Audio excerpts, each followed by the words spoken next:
everyone, welcome back to Brickjitzu-Cast. Today we are talking about the Ninjago Garmadon comic book that is coming out April 6th. Today we're going to be discussing spoilers, so if you haven't already read the book, don't watch this video and come back when you have read the book. Here.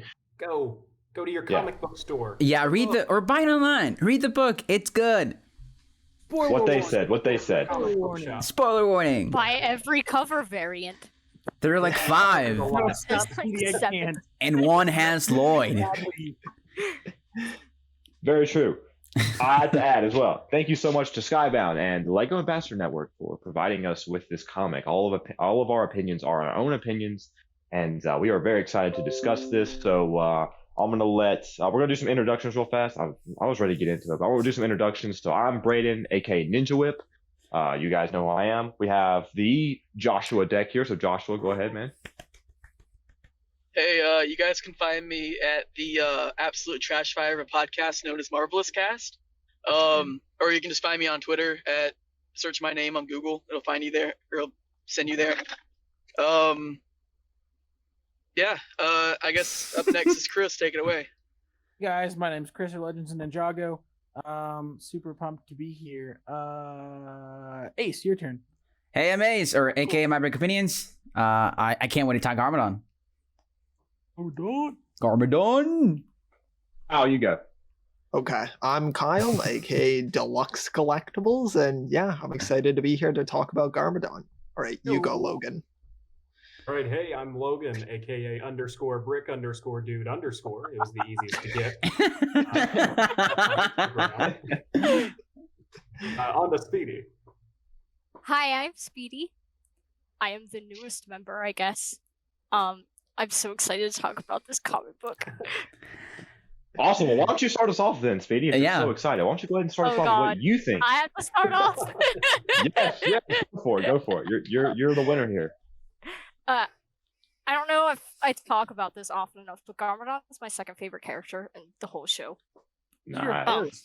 I loved the humor of this. I was not expecting this when I read it, that it would be as funny as it was.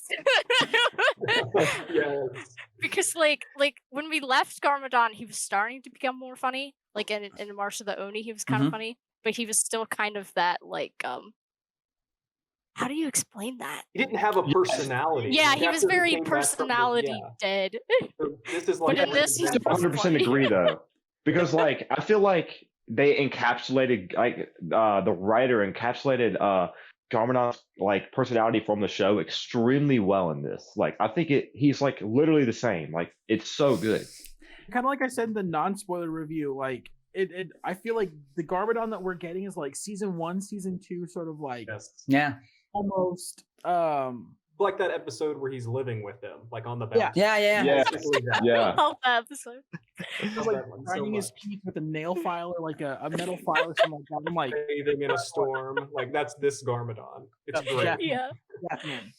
Wonderful. He's biting a bear. He bites a bear in this book. That's crazy. Yeah. That's true. I love the bear's facial expressions during that entire scene. What? I was gonna say, I love that he fought the bear because he thought, in his egocentrism, he just thought the bear was gonna attack him, but it turns out the bear was going for the family, for the mom and daughter. And when he finds out that the bear was attacking, he was like, "Oh, he was not attacking me. What?" It's who are you people? Yeah. Oh kind of tying it back to where Josh, what did you think? Yeah. Oh, I'm sorry, Logan. I loved it. I was just going to get us back to the beginning of the book so we could... Oh, okay, perfect. Yeah. All right. Wait, well, Josh said he loved it. It's a great start to a series, and I'm really I can't wait for the next one. Dude, right? I love that it's canon too. That's what if it wasn't canon, I wouldn't have cared as much. But since all of this stuff actually it supposedly happens, I love all the new stuff they added to it. You know me, new locations, I love them.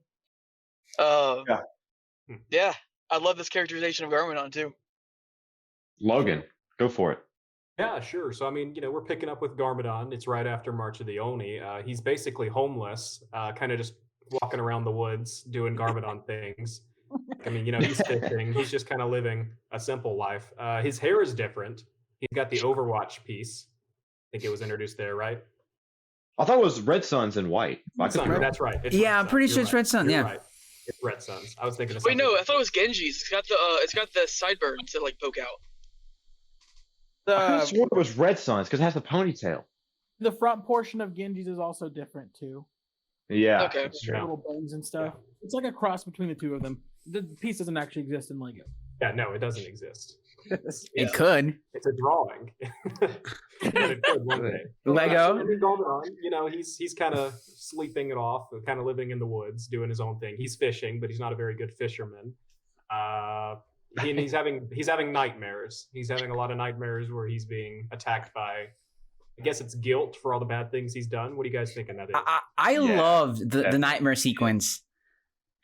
How like just Garmadon felt like unpowerful and going against himself, which that was kind of like the selling point for the book. Seeing like, oh, what's this mysterious Garmadon figure like attacking Garmadon? Turns out just a nightmare. Garmadon. Yeah, it's just a nightmare. I don't know. How do you guys feel about like the bait and switch? Pretty much. What do you think, Kyle? Fine with it. I I like think, yeah, I like the way that they went with it. I think it was interesting just to kind of see like a character like Garmadon, who typically is at the top usually, and he's the one that everyone's going up against.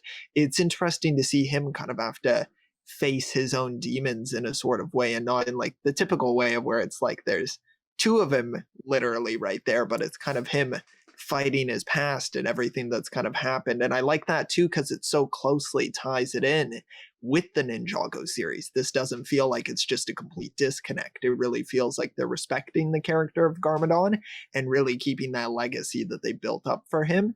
So I definitely really like the way that they went about it. Yes. Yeah. For sure. I do have to say sure. that. I mean, we haven't spoken about like the first 2 pages, but that's the Oh, first thing that stood out to me. How much passion you can, and how much passion, respect you get the sense the comic book is paying to Ninjago. Because I always feel like when other people that are not attached to Ninjago come into Ninjago, they don't have the passion and respect for it. They just see it as like this kid show, and they want to tell their stories. And yeah, this time the writer's telling his story, the story he wants to tell with Garmadon. But I still got the sense like he understands who Garmadon is. He's not trying to change the character. He's trying to be faithful to him. And those were the first 2 pages were fantastic. It's pretty much it's like this retelling of Garmadon, but like the writing, I thought that's the word the writing first stood out to me. Like they're pretty much telling you the story of the Garmadon throughout the first like 9 seasons or 10 seasons of Ninjago. But it's just so poetic and beautiful, and the art is just fantastic. And the first time I read it, I cried because I was like, yes, like they're respecting this thing that I love. Absolutely. I think it's great because of the fact that like the writer cares and the artist, the writer and the whole, who am I kidding? The whole comic book team cares about the fact that everything is canon and looks the way it does. Like we have the Zukin suits for season 4, which was present. The Garmadon robes were correct. We even had the robes for young Wu and young Garmadon, and we also had the robes for young adult Garmadon at the time. And Misako as well. I also had an accurate suit. It was just really cool, or accurate, clothes. I'm just saying, like, it's the fact that it's so accurate, and you can just tell the amount of passion and love was put into this because of the fact that they went back and made sure that everything was accurate to the show. That is what is going to make this comic book so great, and what's going to hook fans into it because of the fact that it's it's so canon. Like there's not little inaccuracies. Everything's there. That's good. And that's what makes it so great, in my opinion. So yeah, the best part about it is it's not just fan service. It's also expanding the world rather than just force feeding you stuff you've already seen. It's letting you know, hey, yeah, we're going to a part of Ninjago that you've not ever seen before, which we're working on mapping out. Well, Josh is. But and they're introducing stuff that makes sense in Ninjago's world. Yeah, we'd never seen before. Like what's it, the 2 Moon Tea, right? That's the correct term. Yeah, 2 Moon Tea. Yeah. Which is such a cool concept. Willies or whatever they're called. What are they called? Willows. Yeah, lilies. Yeah. Yeah. Really, really cool. Really, really cool. I saw that, and it reminded me of something that I'm working on, and like I've never been so excited to see like something that is even like tangentially related to something that I'm working on. It's great. That's awesome. What I was gonna say, like the point where I was like, man, this actually makes sense, I guess, is when they reveal Ultraviolet. Mm-hmm. Normally, in any other comic, they would have just really had like a random villain. They would have introduced Ultraviolet just because she's a villain that they aren't using at the moment. But then they actually like mentioned that that she used to work for Garmadon, and like this isn't going to get in the way, right? You know. So I really like that it's more like story for her, and she's not just like there just because she's a villain in the show, and they just had to have somebody there, so they just put her in. I also think it makes sense to have like a former Garmadon like general, or what's the correct term? Like she already has a pre-established relationship with Garmadon, so I think like introducing a side villain for the comic, it just makes sense that they're using Ultraviolet. And I like the twist. I like the Red Sparrow update to the jacket. I was like, I kind of want a new Ultraviolet with the Red Sparrow on the jacket. Yeah. One thing that I found really interesting, this is kind of like closer to the beginning and stuff. In my mind, whenever they resurrected Garmadon in like Sons of Garmadon, like in my mind, like they brought back just the dark side of Garmadon, and so there's still like this good side of Garmadon out there somewhere. And like one thing, like reading and then rereading like that intro, like it really solidified the fact that like they pulled this good man from wherever he was, and like kind of like re-villainized him. Like the Sons of Garmadon re-villainized him, and like I don't know why, but that hurt me. Like this guy was just living out his piece in the departed realm and stuff, and then he's pulled out in an evil form and just kind of like left to be an Oni again. And I don't know, that I think is a really good like setup for this comic, because like I'm hoping that we kind of see this like turnaround, this like turn back, Garmadon being a good guy, but I don't want to see like his purified version again. Yeah. I also love the fact that they introduced the comic book in a way where like even non-Ninjago fans can get into it. Like they explain the entire backstory of Garmadon, where like even people that have no idea what Ninjago is, or they know of it and they just haven't gotten into it.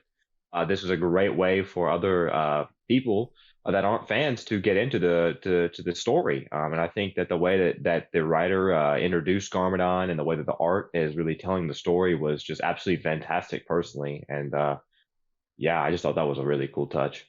I agree. So, Speedy, you got anything you want to add? Okay, or Kyle. No, it's all good. If Speedy wants to say something. No, you can go. Oh, okay. Go for it. Thank you. Calling people out here.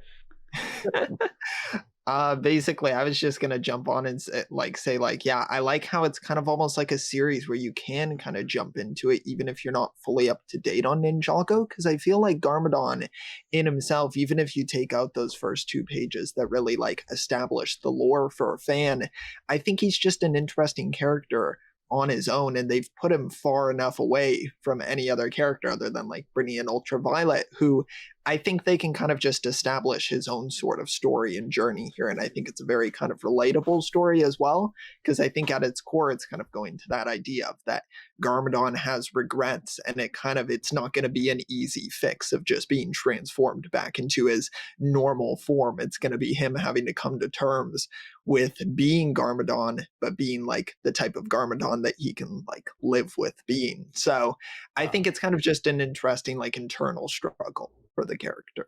Yeah, I'm looking forward to see what they do with that. Yeah, for sure. I hope one of my hopes with the comic is if they could go back a bit to what happened, like what was Garmadon like in the Depart Realm when they pulled him out of the Depart Realm into the evil Garmadon we see in SOG. I don't know. I mean, it's like far fetched, but I really hope we get to see that. As I think it's interesting, like what happens, like because mentally, like you're in one place and then suddenly you're just back, right? Like I don't know. I like to see that be Interesting. explained. Yeah, for sure. Yeah. Josh, did you want to add something? Yeah, I had something to say. This is kind of going back to what Chris said. I like the idea that whenever Garmadon was brought back in his Oni form, it wasn't like they just took half of him and his other half is in the departed realm. I like the idea that they brought back the full Garmadon, but his Oni half was just like the one in power, and his dragon like half, the good half, was like subdued. And over time, it's starting to come back, like it's starting to balance out, so to say, I guess. And so we're starting to see a little bit more humanity in him, and now he's kind of like starting to remember all the stuff he did when he was bad, and is like, starting to regret most of those decisions. Well, you say that, and then we see his kind of struggle with his loss of power. And I think that was such an interesting twist, because they didn't need to tell us that he didn't have power. I feel like we kind of could have assumed that he didn't, because he's just kind of out there walking. He's not trying to conquer Ninjago or this, that, or the other thing. But they make like a point to tell us that his power's gone, and then later show us that with the help of this 2 moon tea, that his power can grow exponentially, even if just for a short time. And I thought that was like such a cool little point of interest for me. I do like how they're setting up sorry. You were saying? I was gonna say, it makes you wonder what that Glim Willow tea that gives his Oni powers back. Yeah. No, I was gonna say that I am interested in seeing, because they're pretty much setting up 3 factions in the comic. I don't know if you guys noticed, because they're setting up the village because they have their own intentions. They want to use Garmadon to benefit them. Then you have the Red Sparrows to have that. They're pretty much they're the rulers around the land. And then you have Garmadon, who he has his intentions of getting back in power and ruling over Ninjago, which I did like that. They still clarified that Garmadon wants to rule Ninjago. Like he's not like running away. He's just he's powerless. Yeah. Also, it's Red Crows. Sorry. Oh, I said Red Sparrows, right? Red Crows, yeah. Yeah. I said 2 moon tea earlier, only for Josh to correct me, but yeah. Hey. Yeah, it's 2 Moon Village. 2 Moon Village. Yeah. I did find it. This is just kind of a weird side note, but seeing Oni Mask Garmadon again was not something I expected from this comic. Can we get that minifigure bundled with this? I want that minifigure. Please. Oh no. Yes, please. It's just Gem of the Nightmares, and then this. I don't know, Speedy. What would you rather have? White hair Garmadon or Oni face Garmadon? White-haired Garmadon. White-haired Garmadon. Yeah, white-haired Garmadon. I mean, Oni Mask Garmadon would be hilarious. I mean, we could get them both. They could be the same figure. Just put the mask on and just remove it. Yeah, you just get the hairpiece extra. Yeah. Yep. I do hope if they do release a Garmadon figure attached to the entire series and they bundle in a figure, I do hope the printing is slightly it's a slightly damaged Garmadon. That's my dream. That would be pretty cool. Also, really like seeing Firstborn, Nauticon, and Possessed Lloyd in the comic as well. I was not expecting to see them, and it was really cool just to see them in the art format. I thought that was really cool. Yeah. Yep. I almost forgot about that. you reminded me. Oh yeah, that is in the book. Yeah, it is. I really like enjoyed. Oh, sorry. Sorry. You can go, Chris. It's all good. No, I've said enough. Go, please. I was just going to talk about the fight with the bear. I thought that was really great because I think it does a good job of kind of balancing that sort of how Ninjago fights are kind of a balance between seriousness and then the comedic side. And I think that kind of did a good job of having that, because I feel like his first encounter with himself in that dream is much more of kind of a serious fight. And I think the bear just kind of offsets that by being Garmadon's trying to bite this bear and then it's going after these 2 people. like I think it just really captures that Ninjago feel so well, and it's drawn so well also. I forgot Garmadon bit the bear. I forgot about that. You're right. It was like, you'll be my food, or meat, or something like that. Yeah, he was like, I'm not gonna be the bear's meal, but you'll be mine or something. Yeah, I remember seeing the That's definitely where I got that like season 1 sort of humor and stuff from him, and I'm like, Garmadon, what are you doing? Like, you can't eat a bear. Like, You silly Or old can man. he? I think Garmadon could eat a bear. that Yeah, shot, me of him too. a shot of him being powered up, like right after that, like thing. I think it's also like on the back of the comic. Like, that's such a cool shot. It's so well drawn, and it just makes me feel things. I love the art style. It's fantastic.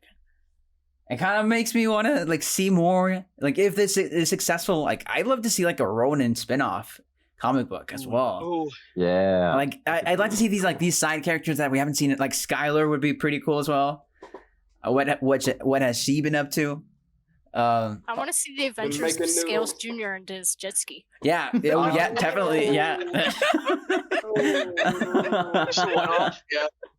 I was gonna bring up, what are you guys' expectations for issue number 2? Oh man. Like, where do you guys feel the story's gonna go? Before Uh, we, I before we really do want to that- know more about the Red Crows, Yeah, like what they're up Yes. to, what they are really. Yeah. Like this is like a Same. new people, I guess, that we've seen. yeah, it's a Well, I new mean, it's faction. not even that, because Ultraviolet said that like a lot of the Sons of Garmadon are now just part of the Red Crows, because like took their crew, so like a lot Yeah, of them pretty are much. former SOG Yeah. members. Yeah. Which is really cool. I hope So- that the next issue. Oh, sorry, Chris. I was just saying his name, Lord Magra. Yes. Yeah, I love the design. It'll take a Yeah. minute to get that one. Such a Yeah. cool design. Do we know Just me- the species, Right. or like, because he's Nope. red? That's like, what I was going. Yeah. Like, my first thought is like, this guy looks like Lord Magmar from Nexonites. A little bit, yeah. I was like, I'm pretty sure I'm gonna see Purist Customs using the Magmar pieces, the torso and like the head, pretty much. Drew, any last thoughts before we wrap up this podcast of Garmadon? Any last thoughts from you guys at all? Yes. Hit me with it. Noticed one thing in the book. Okay, so he's fishing. Okay, and he's really bad at fishing. Okay, I'm keeping up with me. Okay. so far? Yes, Yeah. yeah. Okay. Go on. Like constantly during Ninjago, like I think season 9 is the most prevalent. We are just shown constant times that like Garmadon, he sucks at fishing. So like I'm glad that it carried over. Oh yes, that is really cool. There's an Really original, like not an original, but there's a comic book where Lloyd and Garmadon go fishing, and I Yes. think they're really bad at it. Yes. Do you know what I'm talking about? So, yes, I know. They're playing baseball on that one too, right? Yeah, And they're bad it's at that one. too. Because they're bad at father-son activities because they weren't around each other. Yes. Aw, I need to read that. Really bad. Sad. Oh man. Yes. Well, I also if like no that one he's has, eating a cookie oh, never mind. in one of the panels. Yeah. I was like, where'd he get that cookie? Like found the cookie like on the other side of the river or something like that. I was like, oh, I'm gonna eat this for dinner. Or maybe it's not even a cookie. Maybe it's like a rock or something. You're like, oh, this sounds appetizing. He's home with Garmadon. He's just doing his own thing here. Just vibing. Just vibing. Well, if we did it, that was the Garmadon spoiler review. Yeah. So yeah, we're gonna be doing this for every single every single book that we have. We're gonna try to record a podcast for it and get the review and the spoiler review out for you guys. So again, if you like this, make sure you like, subscribe, share the us book. out there, Buy the book. and buy the book. Definitely, Yeah. we'll have links in the description where you can buy the digital copy. However, the physical copy will be available at local comic book shops. And if you cannot find them at your local comic book shop, then you will probably be able to find a physical copy to order online. We will link both in the description to make sure you guys are able to buy them. But yeah, thank you guys so much for watching the review for the spoiler review for the Garmadon on Master Brickjitzu, and we hope you all have a fantastic rest of your day. Thanks for watching and take care. Bye. Bye. Bye. Bye.